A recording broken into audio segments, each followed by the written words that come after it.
ಜೊತೆಗೆ ಈಗ ಚಿಕ್ಕಪೇಟೆ ಮಾಜಿ ಶಾಸಕ ಆರ್.ವಿ. ದೇವರಾಜ್ ನಿಧನರಾಗಿದ್ದಾರೆ ಅನ್ನೋದು ಗೊತ್ತಾಗ್ತಾ ಇದೆ.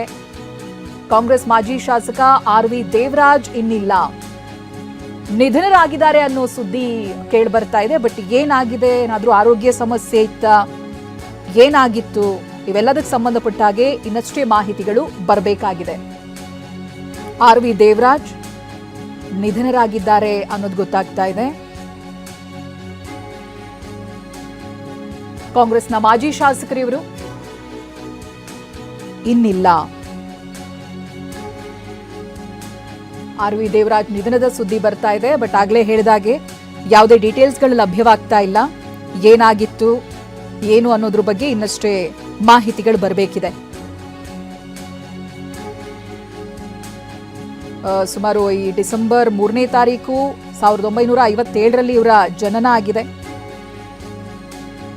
ಕರ್ನಾಟಕ ರಾಜಕೀಯದಲ್ಲಿ ತಮ್ಮನ್ನು ತಾವು ತೊಡಗಿಸಿಕೊಂಡಿದ್ರು. ಬಟ್ ಇವಾಗ ತೀವ್ರ ಹೃದಯಾಘಾತದಿಂದ ನಿಧನರಾಗಿದ್ದಾರೆ ಅನ್ನೋದು ಗೊತ್ತಾಗ್ತಾ ಇದೆ. ಹೃದಯಾಘಾತಕ್ಕೆ ಬಲಿಯಾಗಿದ್ದಾರೆ ಅಂತ.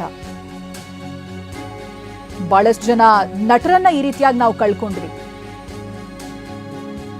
ಆ ನೋವೇ ಇನ್ನೂ ಕೂಡ ನೀಗಿಲ್ಲ. ಅಂಥದ್ರಲ್ಲಿ ಇದೀಗ ಮತ್ತೊಬ್ಬ ರಾಜಕಾರಣಿ ತೀವ್ರ ಹೃದಯಾಘಾತಕ್ಕೆ ಬಲಿಯಾಗಿದ್ದಾರೆ. ಚಿಕ್ಕಪೇಟೆ ಮಾಜಿ ಶಾಸಕ, ರಾಜಕೀಯದಲ್ಲಿ ಆಕ್ಟಿವ್ ಆಗಿದ್ದವರು, ಸೇವೆಯನ್ನ ಸಲ್ಲಿಸಿದ್ದವರು ಇದೀಗ ತೀವ್ರ ಹೃದಯಾಘಾತದಿಂದ ಸಾವನ್ನಪ್ಪಿದ್ದಾರೆ. ನಿಜಕ್ಕೂ ದುಃಖಕರ ಸಂಗತಿ ಇದು. ಪುನೀತ್ ರಾಜ್ಕುಮಾರನ್ನ ನಾವು ನೆನಪಿಸ್ಕೊಳ್ತೀವಿ.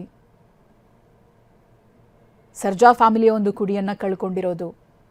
ಎಷ್ಟೇ ಹೆಲ್ದಿ ಆಗಿದ್ರೂ ಕೂಡ, ಹೆಲ್ದಿ ಲೈಫ್ ಸ್ಟೈಲ್ ಅನ್ನ ಮೇಂಟೈನ್ ಮಾಡ್ತಾ ಇದ್ರೂ ಕೂಡ ಈ ರೀತಿಯಾಗಿ ಹೃದಯಾಘಾತಕ್ಕೆ ಬಲಿಯಾಗ್ತಾ ಇರೋದು ನಿಜಕ್ಕೂ ಶಾಕಿಂಗ್ ಅನ್ನಿಸ್ತಾ ಇದೆ. ಅವ್ರನ್ನ ನೋಡಿದಾಗ ಬೇರೆ ಬೇರೆ ಕಾರ್ಯಕ್ರಮಗಳಲ್ಲಿ ಭಾಗಿಯಾಗ್ತಾ ಇದ್ದಂಥ ಸಂದರ್ಭ, ಅನಾರೋಗ್ಯ ಇತ್ತು ಅಥವಾ ಈ ಸುಸ್ತಾಗಿರ್ಬೋದು, ಇದು ಯಾವುದೂ ಕೂಡ ಕಾಣೋದಕ್ಕೆ ಸಿಗೋದೇ ಇಲ್ಲ. ಬಹಳ ಆಕ್ಟಿವ್ ಆಗಿನೇ ಅವರು ಎಲ್ಲ ಕಾರ್ಯಕ್ರಮಗಳಲ್ಲಿ ತೊಡಗಿಸ್ಕೊಂಡಿದ್ದವರು. ರಾಜಕೀಯದಲ್ಲಿ ಇದ್ದಂಥ ಸಂದರ್ಭದಲ್ಲೂ ಕೂಡ, ಅಂದರೆ ಆಕ್ಟಿವ್ ಆಗಿದ್ದಂಥ ಸಂದರ್ಭದಲ್ಲೂ ಕೂಡ ಈ ಹುಷಾರಿಲ್ಲದೆ ಇರೋದು, ಆಸ್ಪತ್ರೆಗೆ ದಾಖಲಾಗಿರೋದು, ಇಂಥ ಎಕ್ಸಾಂಪಲ್ಸ್ ಇಲ್ವೇ ಇಲ್ಲ. ಅಂತ ಒಬ್ಬ ಶಾಸಕ ಇವತ್ತು ಹೃದಯಾಘಾತದಿಂದ ನಿಧನ ಆಗಿರೋದು ನಿಜಕ್ಕೂ ಶಾಕಿಂಗ್ ಇದು. ಮೈಸೂರು ಬೆಟ್ಟಕ್ಕೆ ತೆರಳುತ್ತಾ ಇದ್ರಂತೆ, ಆಗ ನಡೆದಿದೆ ಈ ಘಟನೆ. ಕೂಡಲೇ ಮೈಸೂರಿನ ಅಪೋಲೋ ಆಸ್ಪತ್ರೆಗೆ ಅವರನ್ನು ದಾಖಲು ಮಾಡಿದ್ದಾರೆ. ಅಪೋಲೋ ಆಸ್ಪತ್ರೆಯಿಂದ ಜಯದೇವ ಆಸ್ಪತ್ರೆಗೆ ಅವರನ್ನು ಶಿಫ್ಟ್ ಮಾಡಿದ್ದಾರೆ. ಬಟ್ ಚಿಕಿತ್ಸೆ ಫಲಿಸಲಿಲ್ಲ, ಹೃದಯಾಘಾತಕ್ಕೆ ಬಲಿಯಾಗಿದ್ದಾರೆ. ಅಪೋಲೋ ಆಸ್ಪತ್ರೆಗೆ ಕರ್ಕೊಂಡು ಹೋಗಿದ್ದಾರೆ. ಅಪೋಲೋ ಆಸ್ಪತ್ರೆಯಿಂದ ಜಯದೇವ ಆಸ್ಪತ್ರೆಗೆ ಶಿಫ್ಟ್ ಮಾಡಿದ್ದಾರೆ. ನಿಮಗೆ ಗೊತ್ತು, ಜಯದೇವ ಆಸ್ಪತ್ರೆ ಹೃದ್ರೋಗ ಸಮಸ್ಯೆಗಳಿಗೆ ನಂಬರ್ 1 ಟ್ರೈನ್ ಡಾಕ್ಟರ್ಸ್ ಇದ್ದಾರೆ. ಒಳ್ಳೆ ಟ್ರೀಟ್ಮೆಂಟ್ ಸಿಗುತ್ತೆ ಅನ್ನುವಂಥ ಕಾರಣಕ್ಕೆ ಅಪೋಲೋದಿಂದ ಜಯದೇವಕ್ಕೆ ಶಿಫ್ಟ್ ಮಾಡಿದ್ದಾರೆ. ಬಟ್ ಅಸುನೀಗಿದ್ದಾರೆ ಅನ್ನೋದು ಗೊತ್ತಾಗ್ತಾ ಇದೆ.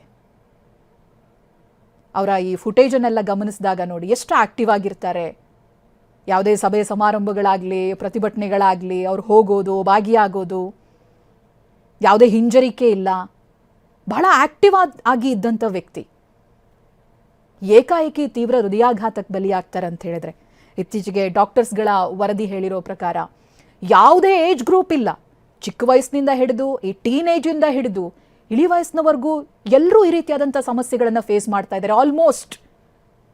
ಸೊ ರೆಗ್ಯುಲರ್ ಚೆಕಪ್ ಕೂಡ ಬಹಳ ಮುಖ್ಯ ಅಂತ ಹೇಳಲಾಗ್ತಾ ಇದೆ. ಹೆಲ್ದಿಯಾಗಿ ಕಾಣಿಸ್ಕೊಂಡ್ರೂ ಕೂಡ ಹೃದಯಕ್ಕೆ ಸಂಬಂಧಪಟ್ಟ ಹಾಗೆ ಒಂದು 6 ತಿಂಗಳಿಗೋ 3 ತಿಂಗಳಿಗೋ ಒಮ್ಮೊಮ್ಮೆ ಡಾಕ್ಟರ್ ಬಳಿ ಹೋಗಿ ಚೆಕಪ್ ಮಾಡಿಸ್ಕೊಳ್ಳೋದು ಉತ್ತಮ ಅಂತ. ಬಟ್ ಆ ರೀತಿಯಾಗಿ ಫ್ರೀಕ್ವೆಂಟ್ ಆಗಿ ಡಾಕ್ಟರ್ ಟಚ್ನಲ್ಲಿದ್ದವರು ಅಥವಾ ಚೆಕಪ್ಗಳನ್ನು ನಿಯಮಿತವಾಗಿ ಮಾಡಿಸ್ಕೊಂಡಿದ್ದಂಥ ವ್ಯಕ್ತಿಗಳು ಕೂಡ ಸಾವನ್ನಪ್ಪಿರೋದನ್ನು ನಾವು ನೋಡಿದ್ವಿ.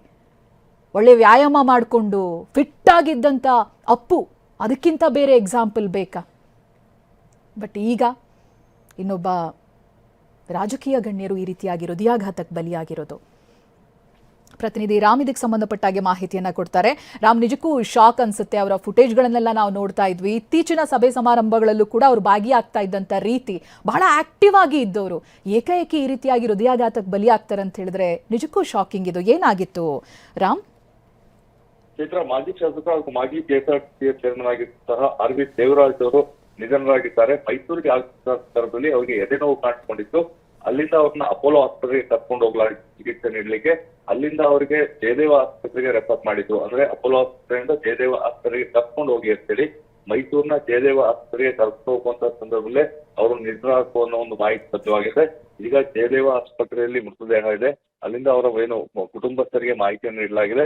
ಅವರ ಕುಟುಂಬಸ್ಥರು ಬಂದ ನಂತರ ಮೃತದೇಹವನ್ನ ಅವರಿಗೆ ಹಸ್ತಾಂತರ ಮಾಡ್ತೇವೆ ಅಂತ ಅಲ್ಲಿನ ಮೂಲಗಳಿಂದ ತಿಳಿದು ಬಂದಿದೆ. ಅಂದ್ರೆ ಅವರು ಮೈಸೂರಿಗೆ ಚಾಮುಂಡಿ ಬೆಟ್ಟಕ್ಕೆ ನಾಡದೇವತೆ ತಾಯಿ ಚಾಮುಂಡೇಶ್ವರಿಯ ದರ್ಶನವನ್ನ ಪಡೆಯಲಿಕ್ಕೆ ಆಗಮಿಸಿದ್ರು. ಆ ಸಂದರ್ಭದಲ್ಲೇ ಎದೆನೋವು ಕಾಣಿಸ್ಕೊಂಡಿದೆ. ಎದೆನೋವು ಕಾಣಿಸ್ಕೊಂಡ ತಕ್ಷಣ ಅವರನ್ನ ಮೈಸೂರಿನ ಕುವೆಂಪು ನಗರದಲ್ಲಿರುವಂತಹ ಅಪೋಲೋ ಆಸ್ಪತ್ರೆಗೆ ಕರ್ಕೊಂಡು ಬರಲಾಗಿದೆ. ಅಲ್ಲಿಂದ ಅವ್ರನ್ನ ಜಯದೇವ ಆಸ್ಪತ್ರೆಗೆ ಕರ್ಕೊಂಡೋಗಿ, ಯಾಕಂದ್ರೆ ಹೃದ್ರೋಗ ತಜ್ಞರು ಅಲ್ಲಿ ಇದ್ದಾರೆ ಅಂತೇಳಿ ಜಯದೇವ ಆಸ್ಪತ್ರೆಗೆ ಕಳಿಸಿಕೊಡಲಾಗಿದೆ. ಆದ್ರೆ ಜಯದೇವ ಆಸ್ಪತ್ರೆಗೆ ತಲುಪುವ ಮುನ್ನವೇ ಅವರು ಮೃತಪಟ್ಟಿರೋ ಅನ್ನೋ ಮಾಹಿತಿ ಲಭ್ಯವಾಗಿದೆ. Chaitra. Okay thank you Ram ಮಾಹಿತಿಗಾಗಿ. ನೋಡಿ, ರಾಮ್ ಹೇಳ್ತಾ ಇದ್ರು ದೇವರ ದರ್ಶನಕ್ಕೆ ಅಂತ ಹೋಗಿದ್ದವರು ಮೈಸೂರಿನ ಚಾಮುಂಡಿ ಬೆಟ್ಟಕ್ಕೆ ತೆರಳುತ್ತಾ ಇದ್ರು. ಆಗ ಅವರಿಗೆ ಹೃದಯಾಘಾತ ಆಗಿದೆ ಅಂತ. ತಕ್ಷಣವೇ ಅವರನ್ನು ಅಪೋಲೋ ಆಸ್ಪತ್ರೆಗೆ ಸೇರಿಸ್ತಾರೆ. ಬಟ್ ಅಲ್ಲಿಯೂ ಹೆಚ್ಚಿನ ಚಿಕಿತ್ಸೆ ಬೇಕು ಅನ್ನುವಂಥ ಕಾರಣಕ್ಕೆ ಮೈಸೂರಿನಲ್ಲೇ ಇರುವಂಥ ಜಯದೇವ ಆಸ್ಪತ್ರೆಗೆ ಕರ್ಕೊಂಡು ಹೋಗ್ತಾರೆ, ಚಿಕಿತ್ಸೆ ಕೊಡಿಸ್ತಾರೆ. ಬಟ್ ಚಿಕಿತ್ಸೆ ಫಲಿಸಿಲ್ಲ. ಹೃದಯಾಘಾತಕ್ಕೆ ಬಲಿಯಾಗಿದ್ದಾರೆ RV ದೇವರಾಜ್. ನಾವಾಗಲೇ ಹೇಳ್ತಾ ಇದ್ವಿ, ನೋಡೋದಕ್ಕೆ ಹೆಲ್ದಿಯಾಗಿರ್ತಾರೆ, ಏನೂ ಸಮಸ್ಯೆ ಇಲ್ಲ ಅಂತ ಅನಿಸುತ್ತೆ. ಬಟ್ ಒಳಗೆ ಈ ರೀತಿಯಾಗಿ ಏನಾದರೂ ಒಂದು ಹೆಲ್ತ್ ಸಮಸ್ಯೆಗಳು ಕಾಡಿ ಅದು ನಮ್ಮ ಗಮನಕ್ಕೆ ಬರದೇ ಇದ್ದಾಗ ಈ ರೀತಿಯಾಗಿ ಹಠಾತ್ ಸಾವನ್ನಪ್ಪೋದು ನಿಜಕ್ಕೂ ಬೇಸರದ ಸಂಗತಿ.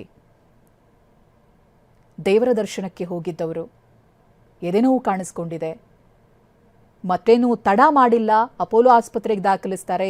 ಎದೆನೋವಿನ ಸಂಬಂಧಿ ಅಥವಾ ಎದೆ ಸಂಬಂಧಿ ಸಮಸ್ಯೆಗಳು ಬಂದಾಗ ಹತ್ತಿರದಲ್ಲಿ ಎಲ್ಲ ಆಸ್ಪತ್ರೆ ಇರುತ್ತೋ ಅಲ್ಲಿ ಕರ್ಕೊಂಡು ಹೋಗ್ತಾರೆ. ಅವ್ರ ಜೊತೆಗಿದ್ದವರು ಕೂಡ ಅದೇ ಪ್ರಯತ್ನ ಮಾಡಿದ್ದಾರೆ. ಅಪೋಲೋ ಆಸ್ಪತ್ರೆಗೆ ಕರ್ಕೊಂಡು ಹೋಗಿದ್ದಾರೆ.